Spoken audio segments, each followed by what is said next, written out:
Hi Taurus, kumusta po? Hello po mga ate, mga dude. Maraming salamat po sa patuloy po ninyong suporta, sa panonood po ninyo, pati na rin po sa mga bago at mga cross watchers. Sa mga nag-like, nag-subscribe, maraming salamat po sa inyo. Ito po ang inyong July 2024 money career reading po. Tungkol po ito sa pera, sa pananalapi, pinansyal. Yan po mga ate, mga dude. Ano man po ang estado ninyo sa buhay sa ngayon. So ito po ay mga mensahe, divine messages po. Alright, so mula po sa divine universe, infinite source, sa mga divine beings, sa mga ancestors po ninyo, mga dude. So ito po ay tungkol sa pera. Yan. So mga dude, ito po yung tatlo, no? Unang tatlo na mahalaga. Unang tatlo na mahalagang mga mensahe sa inyo. Meron kayo ditong Aries. So maaari pong may malalim kayong connection o magkakaroon ng connection sa Aries sign ngayon po, na patungkol sa inyo pong o may connection sa inyong trabaho, career, negosyo, online platforms.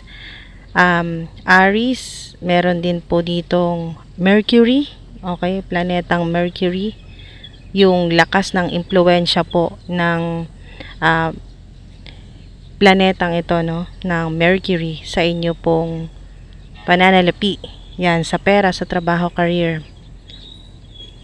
First house, so malaki ang impact o ang impluwensya ng first house sa mga Taurus ngayon pong July. Sa pera po yan, no? Basta may connection sa pera, sa pananalapi. So dito po sa dalawang card na to, no, talagang synchronize, konektado. So sinasabi dito sa first house, do it on your own. Sa Aries card naman po, do it your own way. So pareho halos ang sinasabi dito. So dahil po may energy po dito ng immediately at willpower po ninyo at communicate. So ito po yung mga napaka-importante po na magkaroon kayo or may action kayo na ganito po, no, mabilisan o mabilis na pagdidesisyon, at gamitin nyo rin yung willpower, yung kagustuhan po ninyo sa kung anong gusto po ninyong gawin ay talagang gagawa ninyo po ng paraan ngayon pong July. Mahalaga rin ang komunikasyon, yung malinaw na pakikipag-usap, no, komunikasyon sa inyo pong o networking sa inyo pong trabaho o sa career po ninyo. May mga kailangan talagang desisyon o may kailangan kang gawin. Action talaga ito ngayon pong July na mabilis mo dapat itong gawin, no? Hindi mo isasantabi o yung bukas na lang, mamaya na lang. Walang ganitong energy ngayong July. So kailangan immediately gawin mo lahat ng magagawa mo, lahat ng kaya mo, ng best mo ngayong July. So maaaring may makatulong sa inyo na Aries. Yan po mga dude. So maganda po ito, no, kasi panibago ito na para kang papasok sa bagong portal. May maa-unlock na portal ngayon po, no, abundance portal o bagong buhay mo ito, new life. Yan po. Dahil nga sinubukan ng infinite source ang faith mo, yung katatagan mo, yung paniniwala mo sa kanya, kay God. Dito po sa strength, hindi basta-basta lumalabas ang strength card, eh. Ito yung mga tao na talagang matitindi yung pinagdaanan, traumatic, ganyan po. May mga nadaan ng sobrang hirap, tragedy, o severe poverty, yung sobrang kahirapan sa buhay, lalo na po sa pera. So meron din pong mga toxicity sa paligid, no, sa mga nakakasalamuha po ninyo. May mga haters kayo. Meron kayong mga kaaway. Yan po, may mga gumagawa sa inyo ng hindi maganda at iiwasan nyo na po yan ngayon.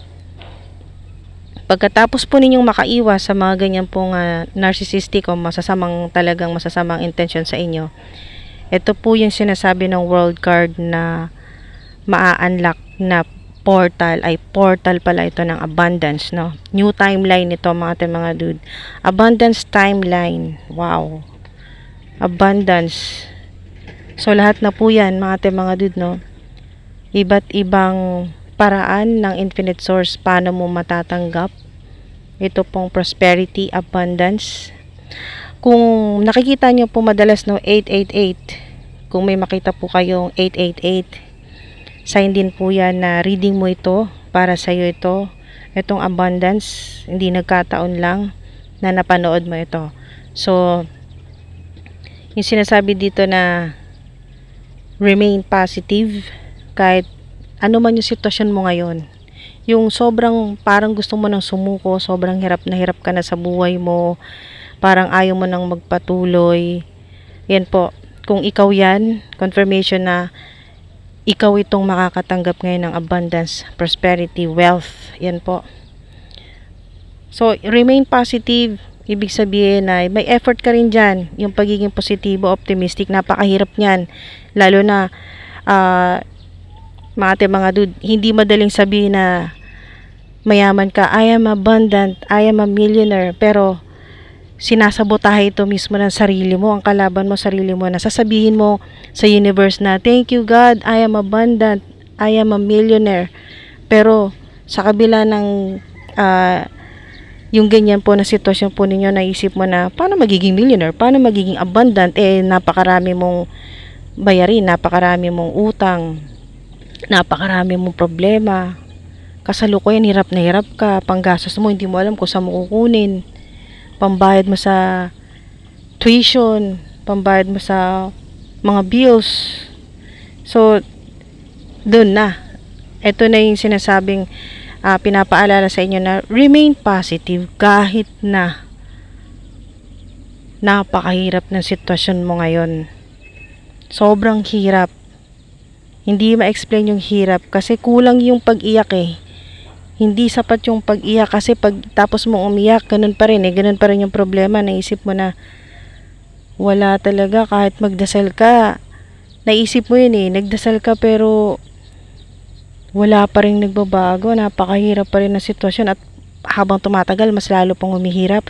Kung ikaw ito, na ganito ang sitwasyon mo, ganito ang nararanasan mo ngayon po, kasalukuyan, para sa iyo ang reading na ito. Kailangan mo talagang hindi nagkataon na napanood mo to or narinig mo to. Para sa iyo itong mensahe na ito ng infinite source, ng mga divine beings, ng mga ancestors mo. Actually, kumukonekta, sinusubukan ng mga ancestors mo na bigyan ka ng mga mensahe, pwedeng sa panaginip, pwedeng dinadaan nila sa mga numero. Lalo na po kung madalas po ninyo makita 888, 333, 555, 333 sa oras, 555 sa oras. Mga dude, eto na po yun. So kung kayo po yung nakaranas talaga ng sobrang hirap, kasalukuyan talaga kitang kita dito na may conflicts and chaos card, at buti na lang may pambawi na co-create kasi napakagandang sign nito na kakampi mo ang Diyos, kakampi mo ang infinite source, hindi ka nag-iisa sa problema mo, na yung parang feeling po ninyo nasa gitna kayo ng disyerto, parang ganito na conflicts, chaos and conflicts, parang ganito po mga dude, no? Chaos and conflicts card na nasa gitna ka ng problema, mag-isa mong hinaharap ang problema. Pero yun nga, paalala sa inyo na co-create, ibig sabihin ay partner mo ang infinite source, kakampi mo si God sa lahat ng problema mo. At ang maganda dito, maaring sign ito na may makita po kayong owl, isang sign din po yan na yung ancient wisdom po ninyo mas lalo pa pong mag-heighten o mas lalo pa pong madedevelop yan, ancient wisdom. So mas marami kang malalaman, matututunan ngayon pong July na makakatulong talaga sa trabaho, sa career po ninyo. So kung ikaw ito nakasalukuyang napakaraming problema, conflicts, yung parang walang nangyayaring maganda mga dude, yung parang lahat na ginawa mo pero ang ending ay problemado ka pa rin, napakarami mo pa rin pasan-pasan na responsibilidad, mas lalong gumugulo ang sitwasyon. Kung ganito po nangyayari sa inyo, yan po mga dude, ito po ay mensahe talaga na para sa inyo. So hindi nagkataon lang. Whoever follows their heart meets friends on every path. So ang ganda kasi kung mga dude, kung kayo po ay nag-ooperate na ang talagang gamit po ninyo ay ang inyong puso, pagmamahal, unconditional love, yan po, pagtulong, yung inyo pong heart chakra, yan po, maaring sign din ito na magkakaroon na ng healing yung heart chakra po ninyo, no? Kung nakakita po kayo madalas ng green, o yung suot nyo po ngayon may green, yan po, berde. So, isa na rin pong mga dude, yun po magkakaroon ng healing, no? Ito naman po yung isa pang mensahe sa inyo, lalo na sa mga nakakaranas ng chaos and conflicts.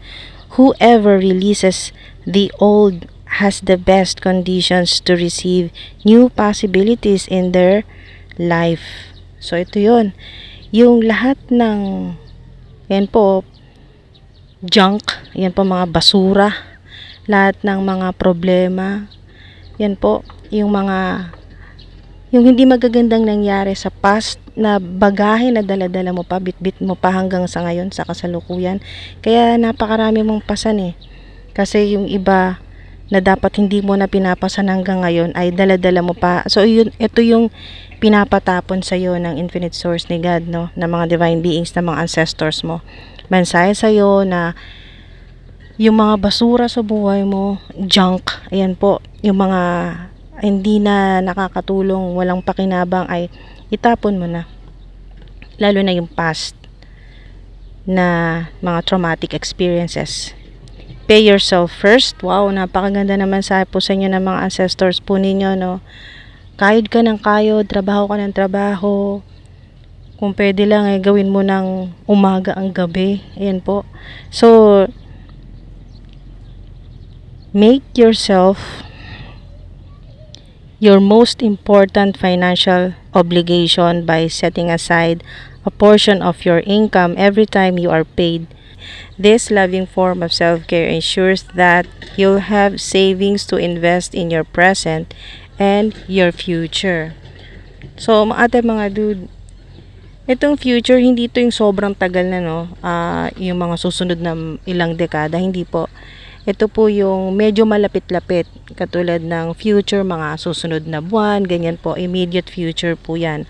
So, at least may magagamit ka na kasi makapag-save ka para sa sarili mo, kung anong gusto mong gawin sa pera na naipon mo, para talaga sa iyo yan.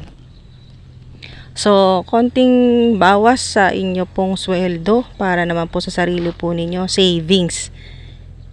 Kahit hindi nyo po ipunin, no, basta tuwing kayo po ay makakatanggap ng pera, yan po, ng payments, ng sweldo po ninyo, ay unahin po ninyong bigyan ng sweldo, no? Pasweldohin mo ang sarili mo, bigyan mo ng kaunti, yon, kahit na maliit lang na portion ng sweldo mo or ng payments na natanggap mo, gamitin mo kung saan mo gustong gamitin. Gusto mong bumili ng mga beauty products mo, maintenance, lahat-lahat. Kung anong gusto nyong bilhin, kung anong gusto nyong gawin sa pera nyo na yan. Yan po, para sa inyo yan. Alright? So, make a vision board, mga dude. Sa mga madalas na pong manood dito, maaring gasgas na po sa inyo yung vision board, pero sa totoo lang, napaka-epektibo talaga, no? Super talagang powerful. Yan po, lalo na kung talagang tinutuloy-tuloy nyo po yung gawin. O kahit minsanan lang pero sobrang nakafocus ka. Yan po, sobrang nagko-concentrate ka sa visualize. Yan po mga dude. Kung ano yung mga gusto po ninyong makuha, yung magkaroon, yung mabili, ma-experience.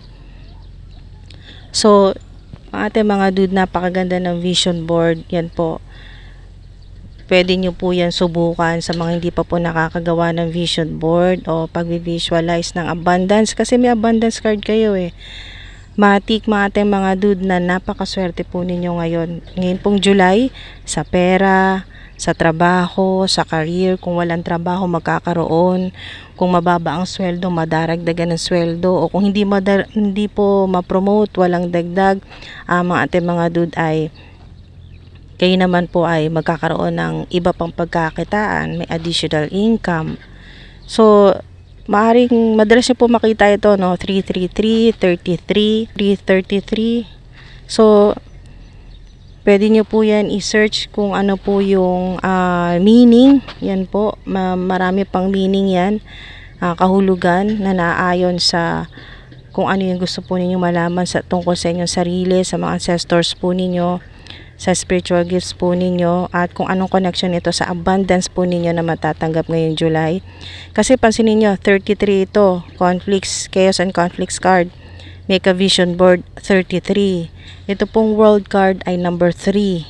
So puro 3, no? 3, 3, 3, 3.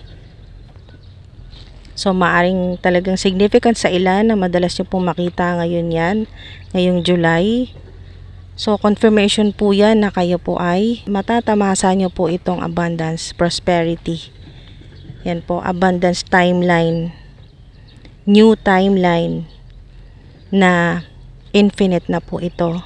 Napakaganda kasi nagbukas na yung bagong portal ng para talaga sa'yo. Yung aayon lahat sa'yo.